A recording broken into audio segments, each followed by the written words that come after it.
إن الحمد لله نحمده ونستعينه ونستغفره ونعوذ بالله من شرور أنفسنا ومن سيئات أعمالنا. من يهدي الله فلا مضل له ومن يضلل فلا هادي له، وأشهد أن لا إله إلا الله وحده لا شريك له، وأشهد أن محمدًا عبده ورسوله. يا أيها الذين آمنوا اتقوا الله حق تقاته ولا تموتن إلا وأنتم مسلمون. يا أيها الناس اتقوا ربكم الذي خلقكم من نفس واحدة وخلق منها زوجها وبث منهما رجالا كثيرا ونساء، واتقوا الله الذي تساءلون به والأرحام إن الله كان عليكم رقيبا. يا أيها الذين آمنوا اتقوا الله وقولوا قولا سديدا يصلح لكم أعمالكم ويغفر لكم ذنوبكم، ومن يطع الله ورسوله فقد فاز فوزا عظيما. أما بعد، فإن خير الحديث كتاب الله، وخير الهدي هدي محمد صلى الله عليه وسلم، وشر الأمور محدثاتها، وكل محدثة بدعة، وكل بدعة ضلالة، وكل ضلالة في النار. أعوذ بالله السميع العليم من الشيطان الرجيم من همزه ونفخه ونفثه. بسم الله الرحمن الرحيم. وما أصابكم من مصيبة فبما كسبت أيديكم ويعفو عن كثير. معزز و محترم صدر جلسہ، اسٹیج پر تشریف فرما ذی وقار علماء کرام، باذوق سامعین، خواتین اسلام، ہر طرح کی تعریف، حمد و ثنا، عظمت و بڑائی، کبریائی اس اللہ رب العالمین کے لیے ہے جو ہم سب کا خالق ہے، مالک ہے، رازق ہے، مدبر ہے، ساری کائنات کا تنہا اکیلا نظام چلانے والا ہے۔ اس کے بعد بے شمار درود و سلام نازل ہو ہم سب کے آخری نبی احمد مجتبیٰ محمد مصطفیٰ صلی اللہ علیہ وسلم کی ذات گرامی پر، جن کی مختلف کوششوں کے نتیجے میں ہم تک دین اسلام پہنچا۔ محترم دوستوں اور ساتھیوں، سب سے پہلے میں آپ تمام مبارکباد دیتا ہوں کہ یقیناً یہ بڑے کمال کی بات ہے کہ رات کے تقریباً 11:30 بج رہے ہیں اور ہم لوگ ممبئی میں رہتے ہیں، ہمارے یہاں پروگرام اتنے دیر تک نہیں چلتے ہیں۔ میں خود ابھی شیخ محترم عمران سلفی سے کہہ رہا تھا کہ کیا معلوم ہم بول پائیں گے یا نہیں بول پائیں گے، لیکن آپ لوگوں کا یہ ہجوم اور آپ لوگوں کی یہ دلچسپی شاید ہمارے اندر ایک تازگی پیدا کر دے اور ہم آپ کے سامنے کچھ باتیں کہہ لے جائیں۔ ہم اللہ سے دعا کرتے ہیں کہ اللہ تبارک و تعالی ہم تمام کو کہنے اور سننے کے ساتھ ساتھ عمل کی توفیق عطا فرما۔ محترم حاضرین و سامعین، دوستوں اور ساتھیوں، یہ بہت ہی اہم بات ہے اور یہ مسلمہ حقیقت ہے کہ اس وقت یہ ملت اسلامیہ، امت مسلمہ جن حالات سے گزر رہی ہے، یہ حالات ملت اسلامیہ کی تاریخ میں انتہائی تاریک دور کہلائیں گے۔ یہ جو دور چل رہا ہے اندھیروں کا دور ہے، تاریکیوں کا دور ہے۔ تاریخ میں جب لکھا جائے گا تو یہ لکھا جائے گا کہ یہ جو دور چلا ہے یا گزرا ہے یہ انتہائی تاریک دور ہے، یہ تاریخ میں لکھا جائے گا۔ اس لیے میرے بھائی کہ ہم دیکھ رہے ہیں کہ اس وقت جو صورتحال ہے، چاہے وہ ملکی سطح پر ہو یا عالمی سطح پر ہو، ہر طرف سفاکیت ہے، بربریت ہے، ظلم ہے، ستم ہے، خون کا بہانا ہے، ایک دوسرے پر الزام ہے، قتل عام ہے۔ یہ ساری چیزیں آج ہم اور آپ دیکھ رہے ہیں میرے بھائیوں۔ کل تک حدیث پڑھانے والا ایک محدث اور ایک استاد جب حدیث پڑھاتا تھا تو پڑھاتے ہوئے طلبہ سے کہتا تھا کہ پیارے نبی صلی اللہ علیہ وسلم نے بیان فرمایا ہے کہ ایک زمانہ ایسا آئے گا، ایک دور ایسا آئے گا کہ ایسا ایسا ہوگا۔ اور آج وہ ساری چیزیں جو کل تک محدث بتاتا تھا، پڑھاتا تھا، آج وہ ساری چیزیں حقیقت بن کر ہماری نظروں کے سامنے ہیں۔ جیسے کہ پیارے نبی صلی اللہ علیہ وسلم نے کہا تھا، ایک دور ایسا آئے گا، ایک زمانہ ایسا آئے گا جس میں حرج کی کثرت ہوگی، حرج عام ہو جائے گا۔ صحابہ نے پوچھا اللہ کے نبی صلی اللہ علیہ وسلم، یہ حرج کس چیز کا نام ہے؟ حرج کسے کہتے ہیں؟ پیارے نبی صلی اللہ علیہ وسلم نے حرج کی تفسیر کرتے ہوئے کہا کہ حرج قتل عام کو کہتے ہیں، سفاکیت، بربریت و گندگی کو کہتے ہیں کہ انسان کا قتل عام ہوگا، خون بہایا جائے گا، ناحق قتل عام ہوگا۔ یعنی یہ حرج جو اللہ کے نبی صلی اللہ علیہ وسلم نے پیشن گوئی کی تھی، آج اس دور سے ہمارا گزر رہے ہیں، قتل عام ہو رہا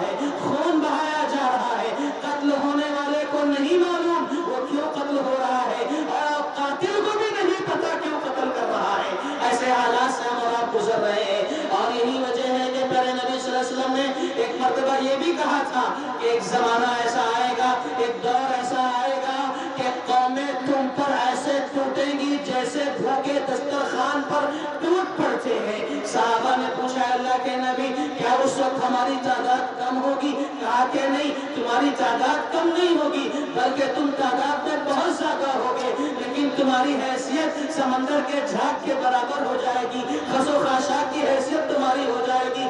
اللہ اکبر! یہ اس لیے ہوگا کہ تمہارے اندر وہن پیدا ہو جائے گا۔ وہن کسے کہتے ہیں؟ کہ حب الدنیا و کراہیت الموت، تمہیں دنیا سے محبت ہو جائے گی اور موت سے نفرت ہو جائے گی۔ میرے بھائیوں، یہ پیارے نبی صلی اللہ علیہ وسلم کا فرمان ہے کہ دنیا سے محبت، موت سے نفرت ہو جائے گی تو ایسے دور آئیں گے کہ قومیں تم پر ٹوٹ پڑیں گی۔ میرے بھائیوں، آج بتاؤ آپ ہمارا ذرا جائزہ لیں، اپنا محاسبہ کریں کہ آج ہماری کیا صورتحال ہے۔ آج ہم جب سوتے ہیں تو دنیا، بیدار ہوتے ہیں تو دنیا، خواب دیکھتے ہیں تو دنیا، بات چیت کرتے ہیں تو دنیا، صرف دنیا دنیا دنیا دنیا ہمارے ذہن و دماغ میں رچی اور بسی ہوئی ہے۔ میرے بھائیوں، اس وقت جو صورتحال بنی ہے لاک ڈاؤن کے پیریڈ نے اور یہ مہاماری بیماری نے آج ساری دنیا کو روک دیا، ٹھہرا دیا۔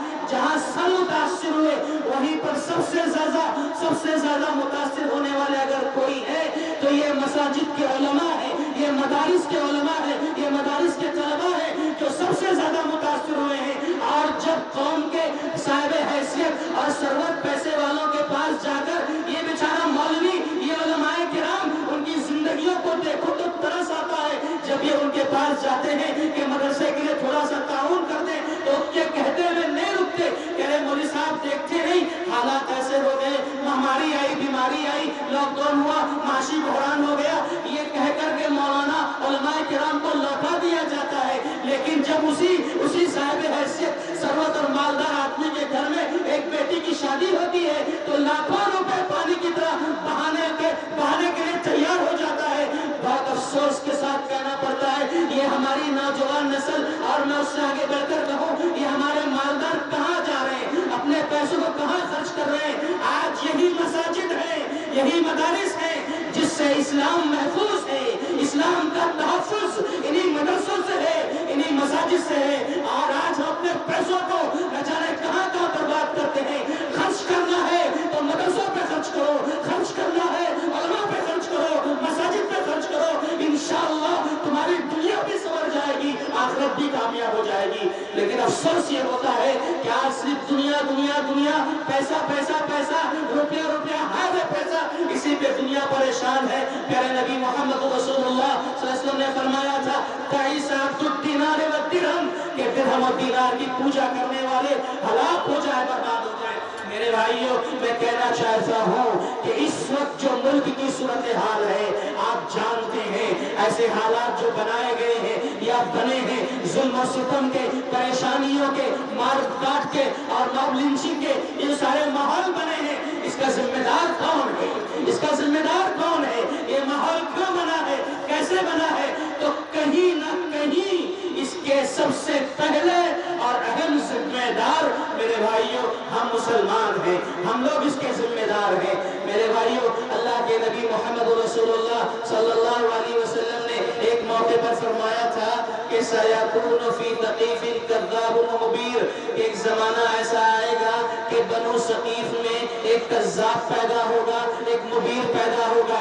کذاب یعنی جھوٹا پیدا ہوگا، جو نبوت کا دعویٰ کرے گا، یعنی اس حدیث کی روشنی میں اور شارحین حدیث نے لکھا کہ نبوت کا دعویٰ کرنے والا کذاب مختار بن ابی عبیدہ الثقفی نکلا، جس نے نبوت کا دعویٰ کیا۔ اور حدیث میں اللہ کے نبی صلی اللہ علیہ وسلم نے ایک اور پیشن گوئی فرمائی تھی، ایک مبیر پیدا ہوگا، یعنی سفاک پیدا ہوگا، قاتل پیدا ہوگا، درندہ پیدا ہوگا، جو انسانوں کا خون بہائے گا، قتل عام کرے گا۔ اس کی وضاحت کرتے ہوئے، اس کی تفسیر کرتے ہوئے شارحین حدیث نے لکھا ہے اس سے مراد حجاج بن یوسف الثقفی ہے، جس نے قتل عام کیا۔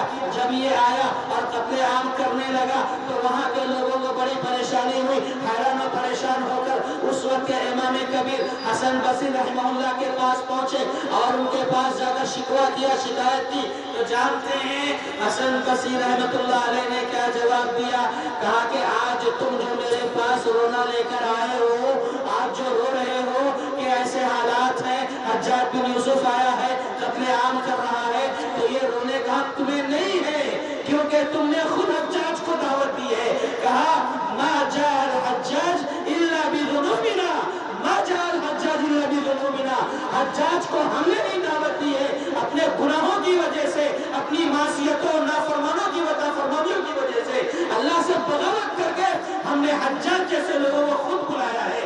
اور اللہ تعالیٰ نے خود فرمایا وَمَا أَصَابَكُم مِّن مُّصِيبَةٍ فَبِمَا كَسَبَتْ أَيْدِيكُمْ وَيَعْفُو عَن كَثِيرٍ. میرے بھائی غور کرو، اللہ تعالیٰ فرماتا ہے کہ وَمَا أَصَابَكُم مِّن مُّصِيبَةٍ فَبِمَا كَسَبَتْ أَيْدِيكُمْ وَيَعْفُو عَن كَثِيرٍ. کہ تمہیں جو مصیبتیں پہنچتی ہیں، تکلیفیں پہنچتی ہیں، وہ تمہاری اپنی کمائی ہے، تمہارا اپنا کردار ہے، تمہارے کاموں کی وجہ سے ہی ایسی مصیبتیں آتی ہیں. وَيَعْفُو عَن كَثِيرٍ. تمہارا رب تو ایسا ہے کہ بہت سارے گناہوں کو یوں ہی معاف کر دیتا ہے. تم معافی بھی نہیں مانگتے ہو، تم گناہ کرتے چلے جاتے ہو، اللہ سے معافی بھی نہیں مانگتے ہو. اللہ تو تمہارا وہ ہے جو بغیر معافی طلب کیے ہوئے تمہارے بہت سارے گناہوں کو معاف کر دیتا ہے.